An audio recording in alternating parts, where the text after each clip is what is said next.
Hello जय नमस्कार दोस्तों, मैं आपको दोस्त अरविंद। हमारे यूट्यूब चैनल रीड कर में आपका स्वागत है। जैसा कि दोस्तों आप लोग थंबनेल में देख चुके हैं कि आज हम लोग BTC DElEd first semester Hindi subject का 5वां चैप्टर डिस्कस करने जा रहे हैं। चलिए दोस्तों देखते हैं 5वां सब्जेक्ट कौन सा है। अल्प विराम, अर्ध विराम, पूर्ण विराम, प्रश्नवाचक चिन्ह, विस्मयवाचक चिन्ह, अवतरण चिन्हों, विराम चिन्हों की जानकारी एवं प्रयोग। इसका प्रयोग कहाँ कहाँ किया जाता है, विराम चिन्ह कितने प्रकार के होते हैं। चलिए दोस्तों देखते हैं हमारे सेमेस्टर एग्जाम में इस चैप्टर से किस टाइप से क्वेश्चन पूछा जाता है। तो चलिए दोस्तों आगे देखते हैं। जैसे क्वेश्चन पूछ सकता है, अल्प विराम, अर्ध विराम, पूर्ण विराम, प्रश्नवाचक, विस्मयवाचक, अवतरण चिन्ह एवं विराम चिन्हों की जानकारी दीजिए। विराम चिन्ह से क्या अभिप्राय है, प्रमुख विराम चिन्हों का नाम उल्लेख कीजिए। विराम चिन्ह से क्या अभिप्राय है, विराम चिन्ह कितने प्रकार के होते हैं। दोस्तों देखिए पूछा हुआ क्वेश्चन ऐसे पूछ सकता है। चलिए दोस्तों आगे देखते हैं। लिखित भाव एवं विचारों को स्पष्ट करने के लिए जिन चिन्हों का प्रयोग किया जाता है उन्हें विराम चिन्ह कहते हैं। आगे देखते हैं दोस्तों। कांता प्रसाद गुरु के अनुसार इन्होंने बताया है कि शब्द तथा वाक्य का परस्पर संबंध बताने तथा किसी बात को भिन्न भिन्न भागों में बांटने तथा यथास्थान रुकने के लिए लेखन में जिन चिन्हों का प्रयोग किया जाता है विराम चिन्ह कहलाता है। विराम का शाब्दिक अर्थ क्या है, विराम का शाब्दिक अर्थ है ठहराव। लेखक लिखते समय और भाव और विचारों को सुगमता और सुबोध बनाने के लिए विराम चिन्हों का प्रयोग करते हैं। इससे वाक्य रचना और भाव अभिव्यक्ति में स्पष्टता आ जाती है।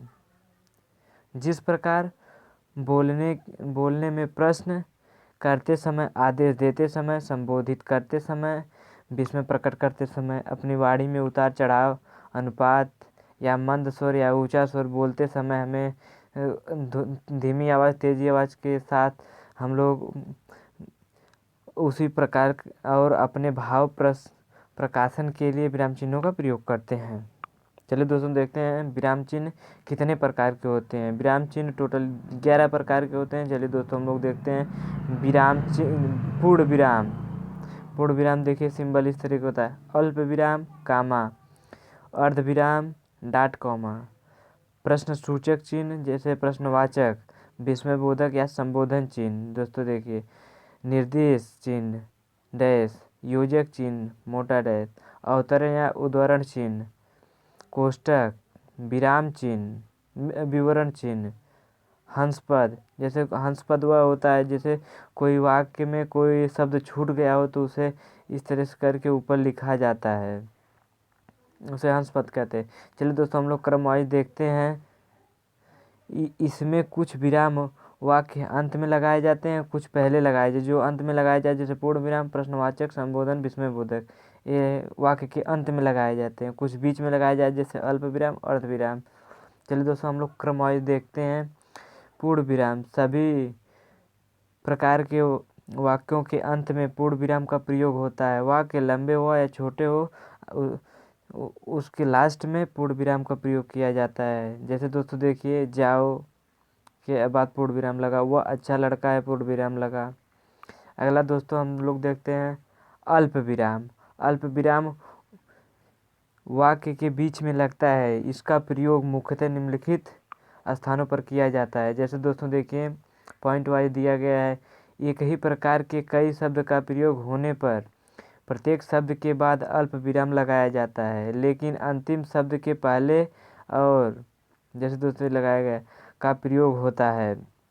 जैसे दोस्तों देखिए यहाँ बद्रीनाथ कामा, द्वारिका कामा, जैसे अल्प विराम का चिन्ह लगाया गया कि नहीं दोस्तों।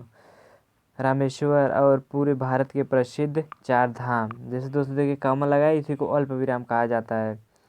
जैसे छोटे छोटे शब्दों को रुक रुक कर बोलना, उसमें अल्प विराम का प्रयोग किया जाता है। अगला पॉइंट देखिए दोस्तों, एक ही प्रकार के कई पदबंधों या उपवाक्यों का एक वाक्य में प्रयोग होने पर प्रत्येक के अंत में अल्प विराम लगाया जाता है। पर अंतिम पदबंध में उपवाक्य को पहले और प्रयोग किया जाता है। जैसे दोस्तों देखिए जैसे जब हम पढ़ते हैं, जैसे दोस्तों यहाँ पर विराम सोचते हैं, विचार करते हैं और अपने मनन करते हैं, इस तरह के दोस्तों। अगला देखें पॉइंट क्या है।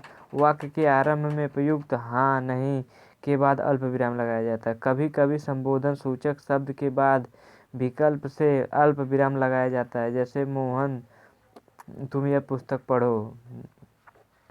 आगे दोस्तों हम लोग देखते हैं इसी प्रकार किया अब अगला है अर्ध विराम। अर्ध विराम का कहाँ प्रयोग किया जाता है? अर्ध विराम का प्रयोग अल्प विराम की अपेक्षा अधिक समय तक ठहरने के लिए करते हैं। इसका प्रयोग अल्प विराम एवं पूर्ण विराम की अपेक्षा कम होता है। प्रायः लोग इनके स्थान पर अल्प विराम का ही प्रयोग कर देते हैं, जो ठीक नहीं है। इसका प्रयोग निम्नलिखित स्थलों पर किया जाता है। जैसे दोस्तों देखिए पॉइंट वाइज दिया है, किसी नियम के बाद आने वाले उदाहरण सूचक जैसे शब्द के पूर्व। उदाहरण के लिए स्त्रियों के नामों के साथ प्रायः देवी शब्द आता है, जैसे गायत्री देवी। जैसे दोस्तों देखिए प्रोग्राम। और अगला है संयुक्त वाक्य के मुख्य या प्रधान उपवाक्यों में परस्पर संबंध नहीं रहता तो उन्हें पृथक करने के लिए, जैसे आज जिसे हम मित्र समझते हैं, जैसे दोस्तों यहाँ लग गया चिन्ह, कल वही हमारा शत्रु हो जाता है। लास्ट में अल्प विराम लगा कि नहीं दोस्तों? सॉरी अर्ध विराम दोस्तों। अब अगला है प्रश्नवाचक चिन्ह। प्रश्नवाचक चिन्ह क्या है? प्रश्नवाचक चिन्ह निम्नलिखित स्थितियों में वाक्य के अंत में प्रयुक्त होता है। जैसे किसी से क्वेश्चन कोई पूछा जा रहा है, जैसे दोस्तों देखिए तुम किस कक्षा में पढ़ते हो, क्वेश्चन पूछा जा रहा है। क्वेश्चन पूछा जाने पर वाक्य के अंत में प्रश्नवाचक चिन्ह लगाइए। यदि एक ही वाक्य में कई प्रश्नवाचक वाक्य हों और वे एक ही प्रधान उपवाक्य व अवलंबित हों तो पूरे वाक्य की समीक्षा का प्रश्नवाचक चिन्ह लगाया जाता है। और बीच के प्रत्येक उपवाक्य के अंत में अलग अलग विराम चिन्ह लगाया जाए, जैसे मैं क्या खाता हूँ, मैं क्या पीता हूँ, मैं कहाँ जाता हूँ, जैसे इस तरीके से दोस्तों। अब विस्मय बोधक या संबोध सूचक चिन्ह का प्रयोग कहाँ किया जाता है? जैसे दोस्तों विस्मय बोधक चिन्ह वाक्य के अंत में प्रयुक्त होता है, जैसे हर्ष, विषाद, घृणा, आश्चर्य, भय, आज्ञा आदि मनोवेग सूचना शब्द पदबंध उपवाक्यों तथा वाक्यों के अंत में, जैसे जैसे यहाँ देखिए दोस्तों विस्मय बोधक का चिन्ह प्रयोग, उसे कितना दुख हो रहा है। शब्द विषाद, इतनी लंबी दीवार, जैसे यहाँ पे होगा विस्मय बोधक का चिन्ह का प्रयोग। इसी तरीके से अगला है निर्देशक चिन्ह। निर्देशक चिन्ह वाक्यांशों तथा वाक्यों के बीच में इसका प्रयोग निम्नलिखित स्थितियों में होता है। यह योजक चिन्ह से थोड़ा बड़ा होता है। जैसे दोस्तों देखिए पॉइंट वाइज दिया है इसमें, किसी उद्धरण के या कथन के पहले अल्प विराम के स्थान पर, जैसे कबीर का कथन है, राम नाम की महिमा अपार है, जैसे दोस्तों यहाँ लगाया गया है। किसी संवाद या कथोपकथन या प्रश्न उत्तर के, जैसे यहाँ दोस्तों लिखे प्रश्न उत्तर के रूप में प्रत्येक वाक्य के बाद, जैसे शिक्षक भारत के ऊपर प्रथम राष्ट्रपति कौन थे, जैसे यहाँ दोस्तों लग गया। इसी तरीके से अगला का है योजक चिन्ह। निम्नलिखित स्थानों पर योजक या विभाजक चिन्ह का प्रयोग किया जाता है। जैसे दोस्तों देखिए सामाजिक पदों, पुनरुक्त और युग्म शब्दों के मध्य, जैसे भारत रत्न, सुख दुख में योजक चिन्ह लगाया जाता है। तन मन, घर घर, देश विदेश। अगला दोस्तों है अवतरण या उद्धरण चिन्ह।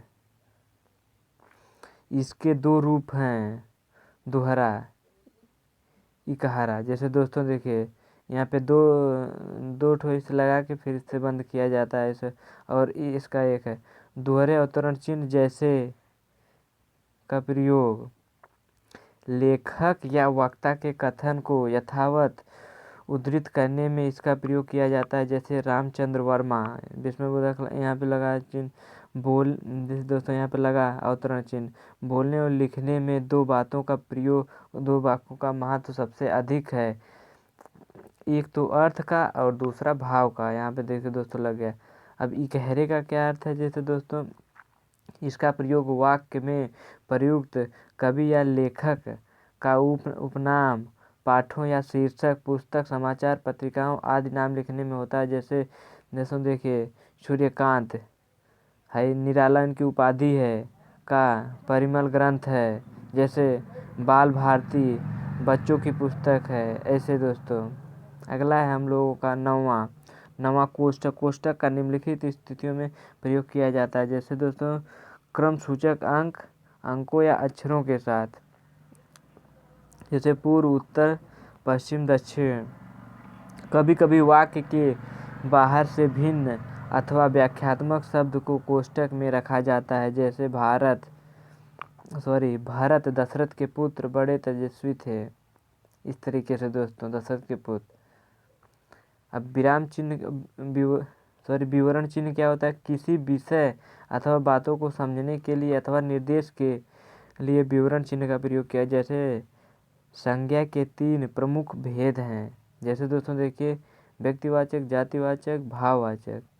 इसकी जगह प्राय इसका प्रयोग किया जाता है काम चलाना। अगला है हंस पद वह होता है जैसे वाक्य की पूर्ति करने में कोई एक शब्द छूट जाता है उसको, इसी तरह से जैसे अंतर स्पष्ट है, यहाँ कोई छूट गया तो इस तरह करके हम लोग हंस पद को लिख सकते हैं। अगला दोस्तों क्या क्वेश्चन पूछ सकता है हम लोगों को? जैसे दोस्तों देखिए पूर्ण विराम एवं अल्प विराम में अंतर बताइए। पूर्ण विराम वाक्य के अंत में लगाया जाता है, अल्प विराम वाक्य के बीच में लगाया जाता है। जैसे दोस्तों मोहन खेलता है, इसमें पूर्ण विराम बाद में लगाया। राम और मोहन विद्यालय गए थे, अल्प विराम में। जैसे दोस्तों साधना, सीता और मीरा अपनी कक्षा में प्रथम आए। जैसे यहाँ दोस्तों मतलब अल्प विराम का प्रयोग किया गया है। इसी प्रकार से हमारे सेमेस्टर एग्जाम में क्वेश्चन पूछता है इस चैप्टर से। दोस्तों वीडियो अच्छी लगी है तो चैनल को सब्सक्राइब करें, वीडियो को शेयर करें। धन्यवाद दोस्तों।